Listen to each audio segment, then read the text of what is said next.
আজকে আমি তোমাদের ভায়েল এবং কনসোনেন্টের ক্লাস নেব। ভায়েল, তার আগে আমরা জানবো কি ইংরেজিতে কটি লেটার আছে? 26টি। কটি? 26টি লেটার আছে। 26টির মধ্যে 5টি হচ্ছে ভায়েল, 5টি হচ্ছে ভায়েল আর 21টি হচ্ছে ব্যঞ্জন বর্ণ কনসোনেন্ট। কটা আছে?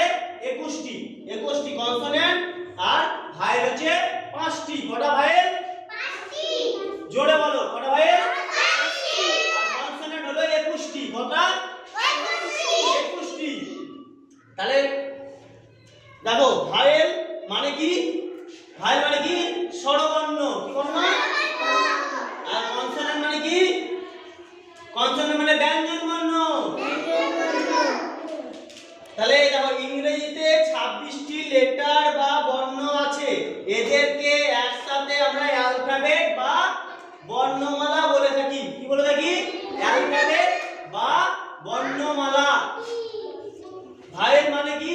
স্বরবর্ণ। এখানে ভায়েল কটা আছে? A, E, I, O, U.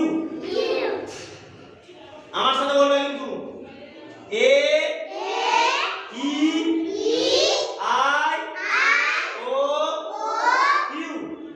আর কনসোনেন্ট কটা?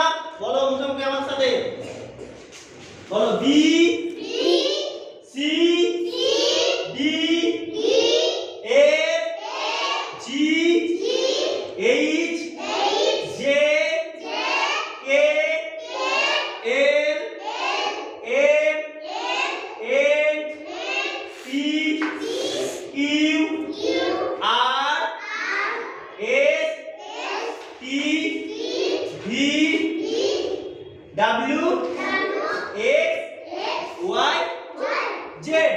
এখানে দেখো 21টি কনসোনেন্ট আছে, মানে ব্যঞ্জন বর্ণ আছে। আর এইখানে ভায়েল স্বরবর্ণ। এখানে ভায়েল কটা আছে? 5টা। তাহলে ভায়েল কটা? 5টা। তাহলে ভায়েল হচ্ছে 5টি। A, E, I, O, you.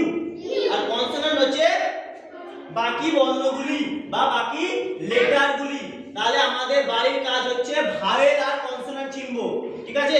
Vowel এই 5টি হচ্ছে ভায়েল আর কনসোনেন্ট হচ্ছে 21টি। এটা মাথায় রাখতে হবে। আর আমাদের মোট কতগুলি লেটার আছে? 26টি লেটার আছে। কতগুলি? 26টি। গুড।